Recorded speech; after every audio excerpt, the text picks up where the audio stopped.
World-class music. Thank you, God. Thank you, God.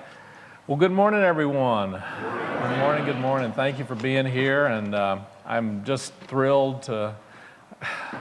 I was sharing with our prayer circle, it's like when I come here on Sunday morning, there's something that I just feel a sense of awe sometimes at the wonder and the beauty of you and the light that shines through you and through your hearts and the caring and the compassion and the love and the faith and the exuberance and enthusiasm.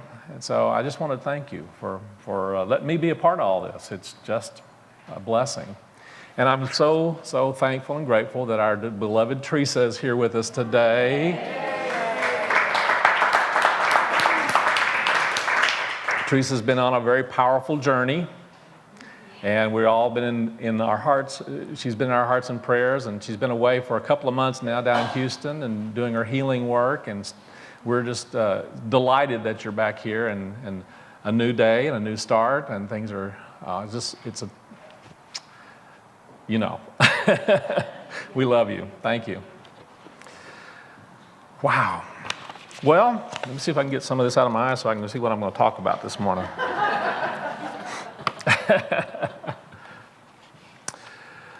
I came across a story. Actually, I was meditating this last week and really meditating on what it is that I needed to share and talk about. And, I always share what are my lessons. I ask the question, in my meditation, what is it I'm needing to learn?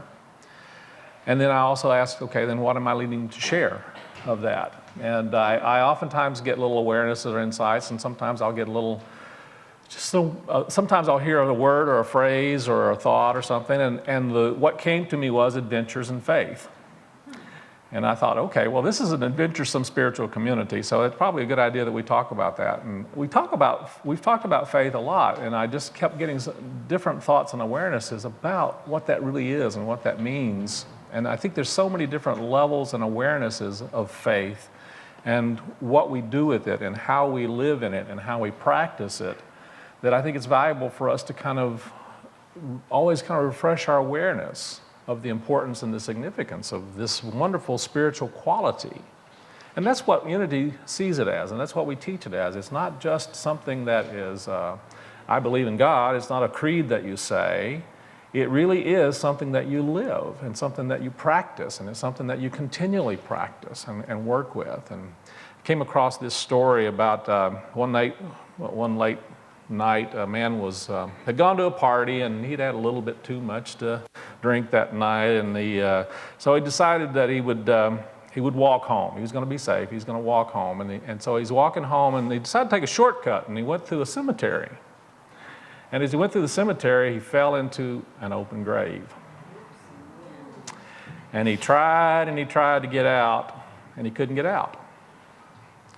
And he's just finally said, oh, man. So he finally just laid down in there and just rested, and after struggling for so long. And a few minutes later, another fella came from a party, and he had been imbibing a bit. And he decided he was going to take a shortcut and went through the cemetery and fell in that same grave. Did you know that? And he tried to get out, and he was jumping it up and down, and he was finally just at the place where he was just about to give up. And he heard this voice from the darkness say, "You may as well give up. You'll never get out of here." But he did.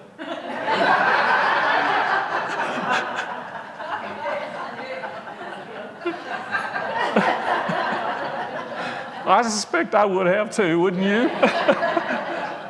I would have found a way. When I think about that story, and I know that sometimes we have a lot more faith in what we don't see than in what we see, and at times that's a good thing. But at times we use that faith in ways that we put a lot of faith in what we don't see, what we think is there, what we think is going to happen, what we think. You understand what I'm talking about? Sometimes we put our energy and our faith more in our fears than we put in what we really want to bring into our awareness and our experience in life. In Unity, we really do know that we are a part of the creative process, that we are creative beings, and that we're continually creating. We are created in the image and after the likeness of that which is the creative power of the universe.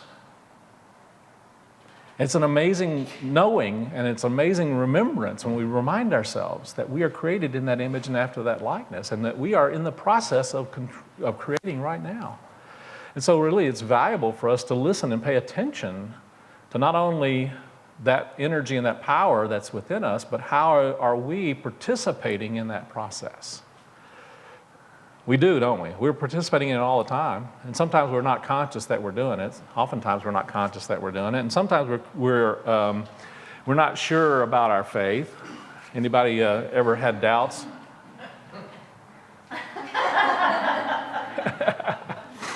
Of course we have. We all have doubts, and that's part of our process, isn't it? It's part of our learning and growing. It's part of what really, in many ways, the reality is you don't have faith unless you have doubts. Isn't that true? Because faith is really the going beyond our doubts, isn't it? I came across this story also I love. There was actually an Episcopalian bishop. And his car, he'd just been coming from an interfaith gathering, and he and his wife were driving along, and their car ran out of gas. And so he was thinking about it, and his wife remembered that, they were trying to figure out some way to get gas, and his wife remembered that there was a gas station about a half mile back. And so she reminded him of that, and he said, all right, well, I'll see if I can find something to put some gas in so that we can get going again. So he's looking in his trunk, and all he could find was a bedpan that he had actually been... And, I thought, well, I guess he found a bedpan. Apparently they'd been to visit some folks that were, bedridden, and somehow had gotten a hold of the bedpan. He said, well, I guess I can put some gas in this. And so he walks back to the gas station carrying the bedpan, and goes and he fills up the bedpan with gas, and he's walking back to the car. And as he gets back to the car, he's starting to pour the gas into the tank, and there were three other ministers that happened to be driving by. One was a Jewish rabbi, and it was a Muslim imam, and then there was a Unity minister. And they'd see that, and they recognize him from the conference, and they said, well, let's stop and give him a hand. And they get out, and they notice that he's pouring something from this bedpan into his car. And the Unity minister says, I just didn't realize that there was that much faith in the Episcopal Church. But I can tell you one thing, if his car starts, I'm converting.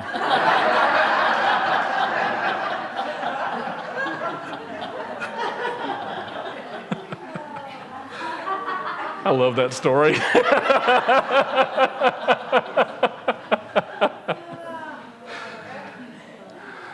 Faith.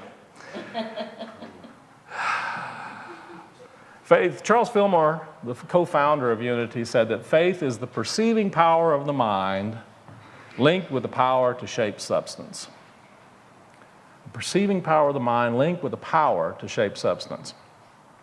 And he really is talking about that understanding that we were saying earlier about how our mind has the ability to draw into our awareness and our experience all that is necessary to make whatever we are holding in our faith, to bring it into our experience, to allow, let me say it, I won't say make, because that's too strong of that's more of a doing rather than an allowing. The reality is a big part of our creative learning and growing is learning how to allow the creative process to flow in such a way that we're participating with the flow of the universe, that we're participating with the good that's already trying to pour itself in and through us in life. There's an amazing, amazing possibilities that each and every one of us are a part of. In fact, not only are we a part of it, that we are being called to participate in something even more magnificent and greater than we even right now are currently experiencing, and yet at the same time being present to what we're experiencing in the moment.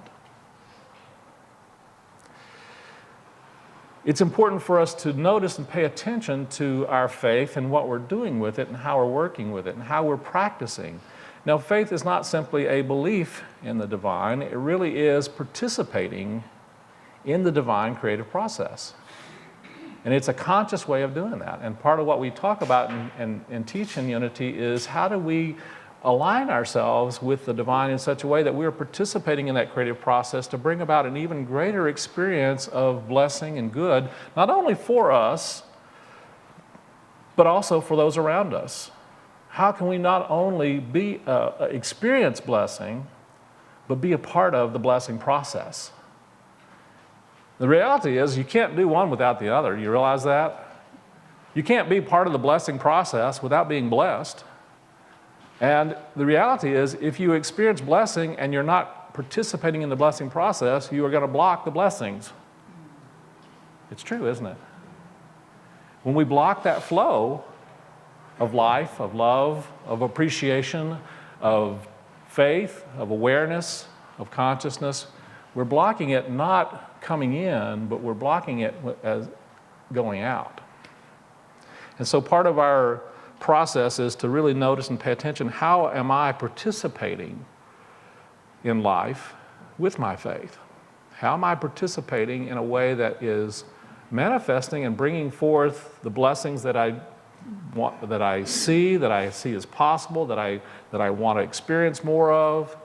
How do I focus on and experience more of the good in my life? There's a story about a company who mailed out some very special advertising, business advertising, and postcards. And on the postcard, they actually attached a small little packet of mustard seed. And they glued it to it, and there was a caption on it that says, if you have faith as small as this mustard seed in our product, you're guaranteed to get excellent results and be totally satisfied. Sign the management of this company. So a few months later, one of their recipients of one of their promotional pieces wrote a letter back to them and said, thank you, and you'll be very interested to know that I planted the mustard seed that you sent on your advertising card, and it has now grown into a beautiful, healthy tomato plant.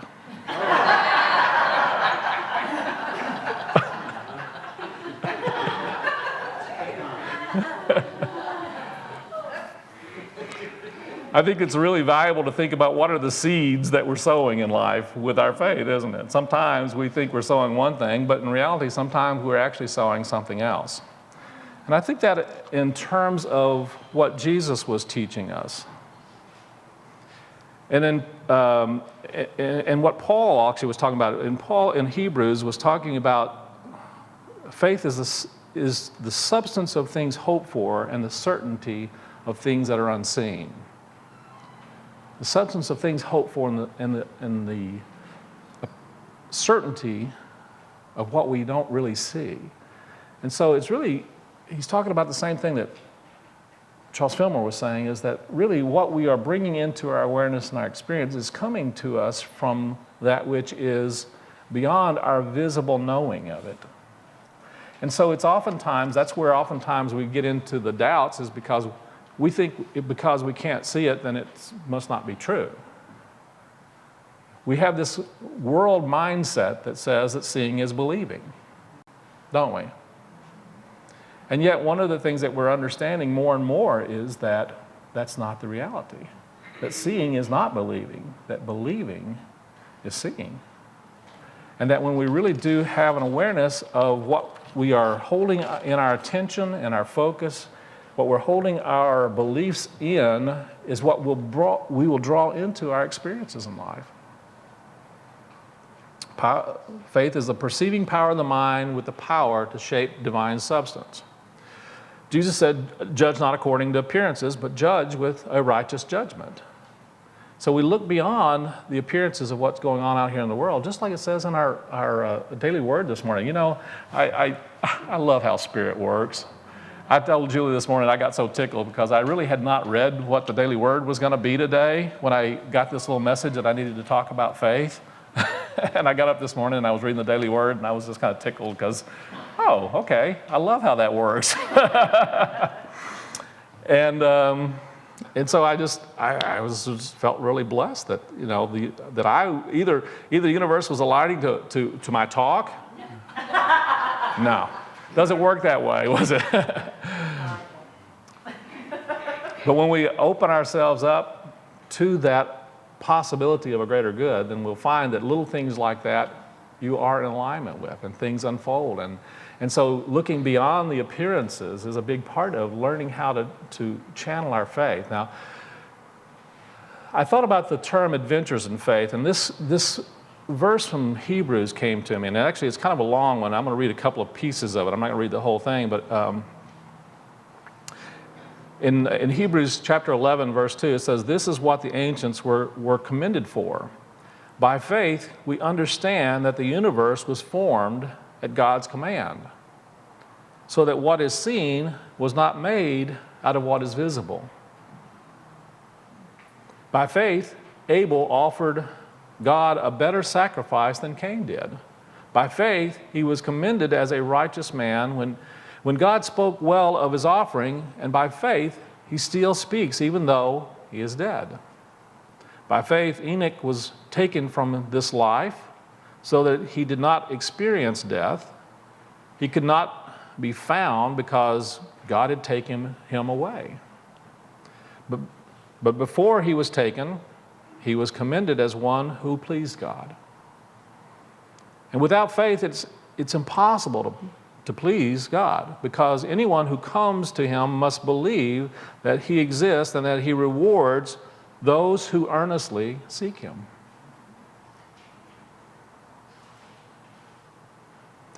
By faith, Noah, when warned about things not yet seen, in holy fear built an ark to save his family.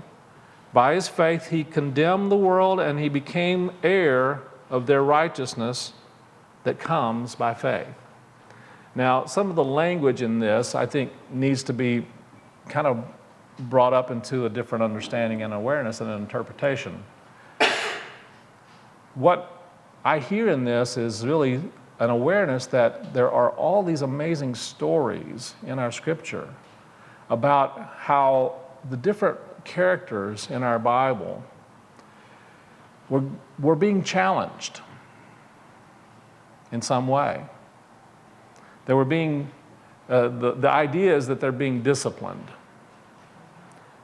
And I don't know about you guys, I kind of grew up as one of those that I really didn't care much for discipline until I actually decided to do a little of my own. And when I finally decided that I needed to discipline me, it's amazing how valuable and important discipline became to me, if you know what I mean.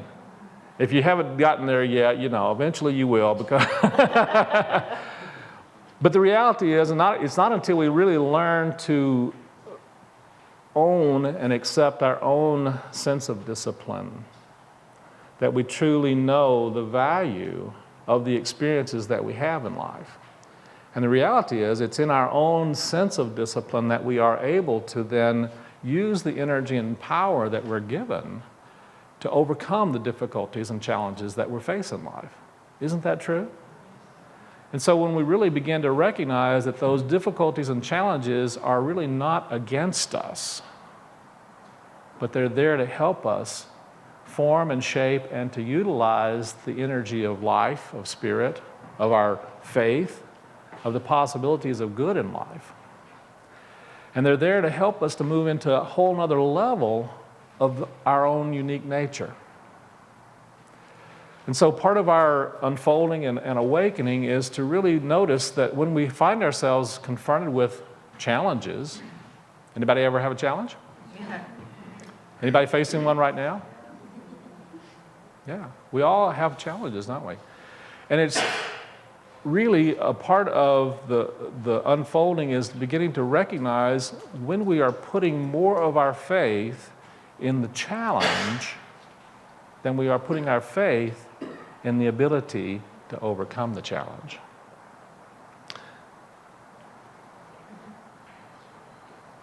You know what I'm talking about, don't you? How often do we spend our time and energy focused on the challenge?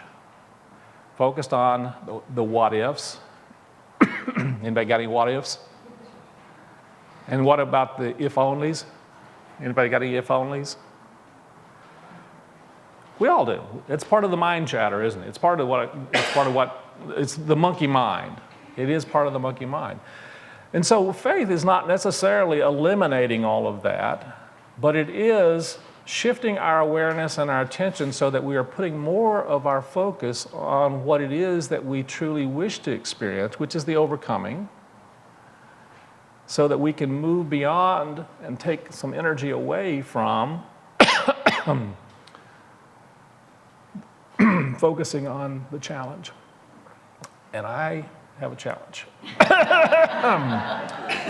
Would someone get me some water, please? I have faith that someone's going to bring me some water. And I'm grateful. Jesus said, all things whatsoever you shall ask in prayer, believing. Thank you, darling. See, look at there. Manifestation. I love it. Thank you. Ask and you shall receive. I love it. The powerful thing about that is,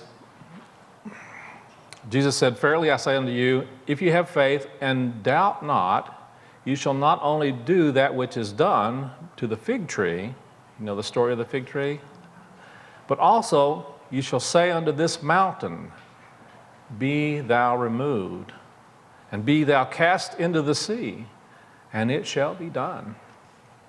It shall be done. How many of you don't have any doubts? Well, I looked at this verse and I'm thinking, okay, well, the reality is that I've got some doubts. Anybody not have any? And what I've come to realize is it's really not so much about not completely getting rid of the doubts, but really taking so much of our attention and power and focus away from the doubts and keeping it focused in the direction of our dreams, our goals, the desires that have been planted in our hearts. The desires that we have to experience more of the good in our life are there for a very good reason.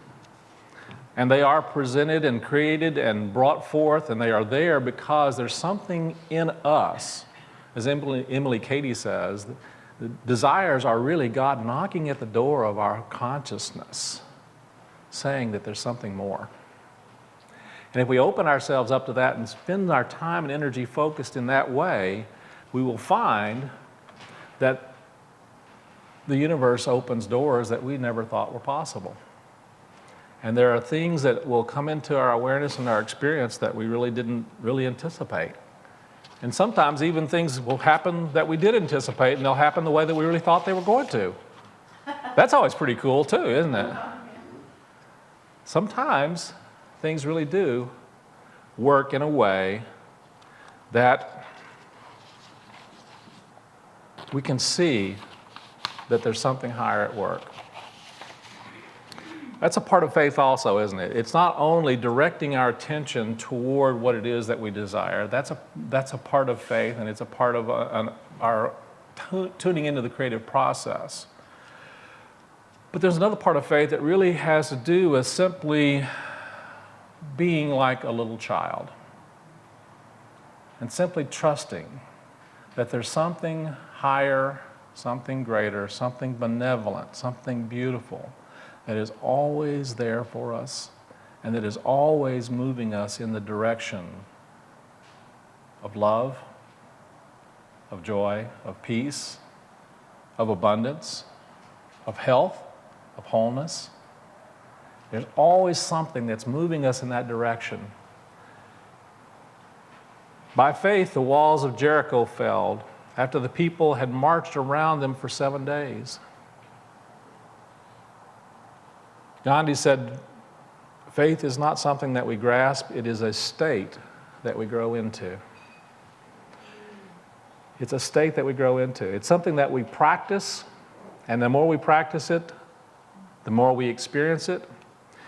And it's like a muscle. It's like something that we develop by exercising it. And we exercise it by, one, focusing our intention on the directions and the ways we want to move and we want to go. Abraham Hicks I always call it Abraham Hicks. I think it's Abraham, and it's Esther and Jerry Hicks. I love this work. It's just an amazing, they have an amazing way of presenting some of these spiritual truths that are just so clear. And they're not, they're steeped in very modern language, which really I think makes it a little easier for me to understand. And it's called, this particular one is called The Astonishing Power of Emotions. And last week I shared with you some insights from this, and one of the things that I shared was they talk about our intentions are basically our putting our boats into the river of well-being. When we put our boats into the river of well-being, oftentimes what we do, though, is we get into the river of well-being. See, there's this amazing flowing of benevolence, of good. In Unity, we say there's only one presence and one power in the universe, absolute good. In the Hindu language, they call this Brahman. They call it the absolute benevolence. I love that, absolute benevolence. And we're a part of that. And there's a flow of this absolute benevolence that's continually trying to manifest even more blessings, trying to manifest and express even more of the good, of love, of joy, of peace, of wholeness, of oneness, of life. It's always trying to express in that way. And part of our work is to put our boat in that river. But what we have a tendency to do is put our boat in the river and then try to paddle upstream. And as I shared last week, one of the things I love about what they're saying is that nothing that we really want is upstream. It's all downstream. And so part of our learning to be in that is to let go of the oars and to learn to flow in that way. And I love that imagery. It just keeps coming back to me. And this is where really I think faith comes in. A part of faith really is letting go of the oars, isn't it? It's trusting that there really is something higher at work, that we set our intentions to be in that flow. We set our intentions to experience some good in life. We listen to our desires. We listen to what it is that we think would be a blessing for us, and let the universe take us to that or something even better. Right? I love that something even better. It's important really to tag in there. When you're focusing on your desires, this or something even better. Because otherwise we get attached to it, right? And when, the moment we become attached, then we find ourselves struggling with the oars to try and get to it. And the idea is to really stay focused, stay with our heart's intent, stay in the flow of spirit, and allow this universal flow to move us to a greater good. So it's about learning where to choose to direct our faith, and it's about really learning that there really is something greater and higher that we can trust in to take us to that good and to experience that.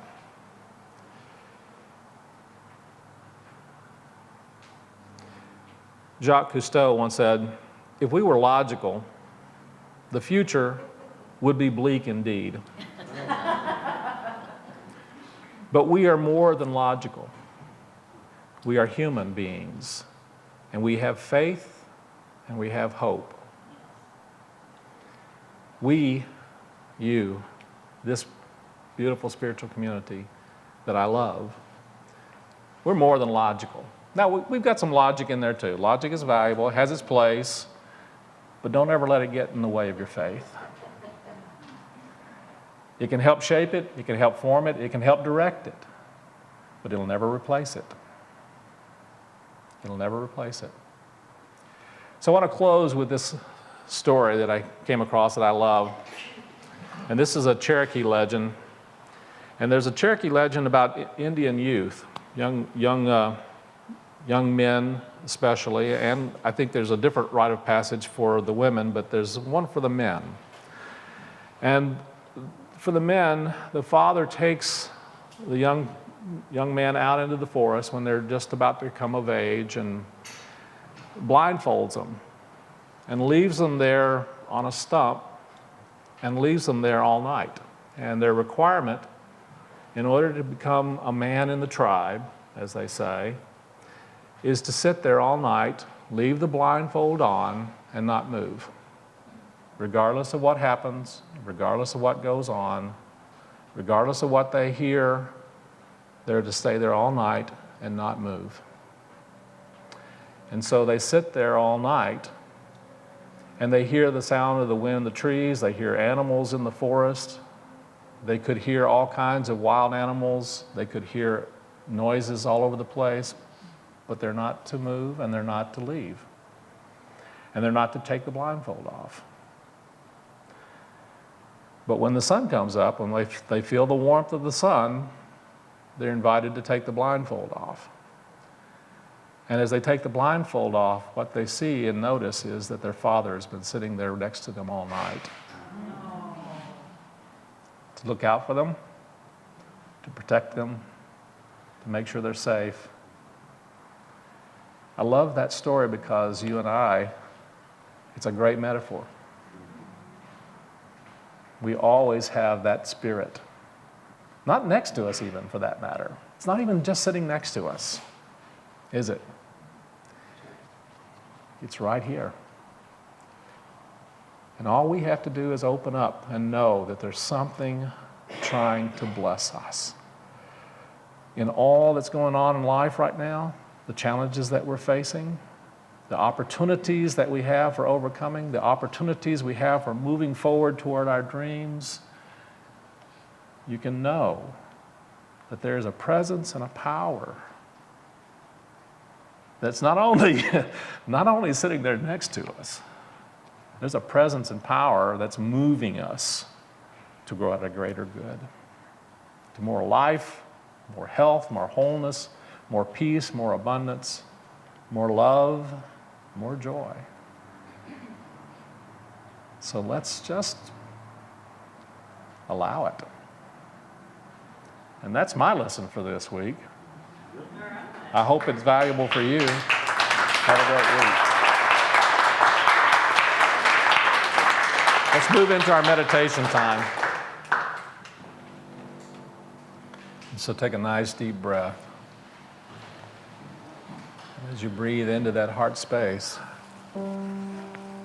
allow yourself to be open, to be receptive, to be allowing, to be allowing of blessings, to be allowing of a flow that moves us not around challenges, but through them to the other side, to the good that is trying to be expressed, to the life and the health and the wholeness and the abundance, the love and the peace.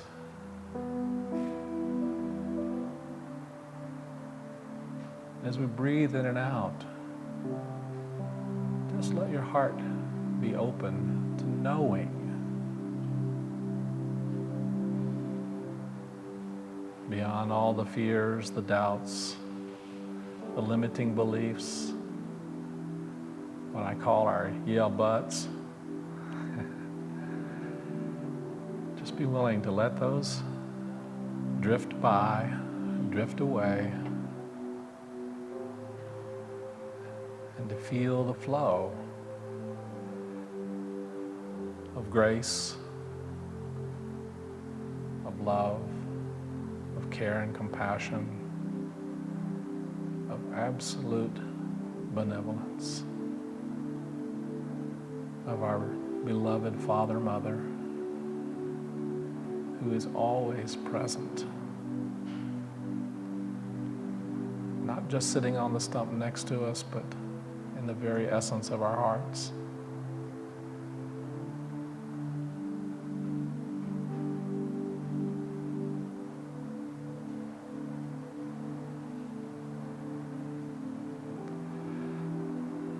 Let your heart now resonate with that energy of reassurance. Let your heart now vibrate with an energy of the trust that a small child has father throws them in the air and catches them. Or their mother swings them around by their arms. And just the absolute trust and knowing that I've got you.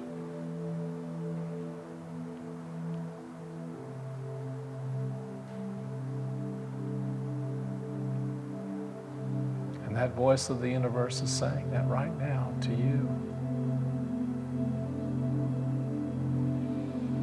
It's okay. You can let go. I've got you.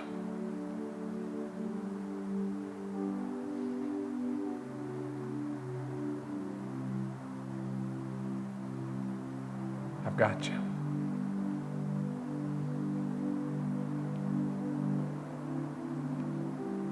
You're safe.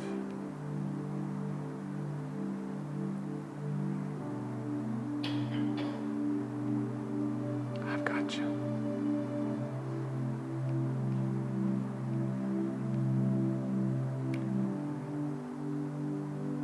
Let your heart be filled with that reassurance and that trust and that knowing that all is flowing toward a greater experience of safety and sense of peace and security and oneness and wholeness and life and absolute peace and abundance, and know that all is well. Take a nice deep breath. Breathe in that heart space and breathe out that assurance and that trust. Take another nice deep breath. And when you're ready, gently open your eyes and give thanks. And be willing to allow that peace that passes all understanding to be in your heart as we move from this meditation time and back into this room, this time and place. Take another nice deep breath, and when you're ready, let your eyes come open and know that all is well. And so it is.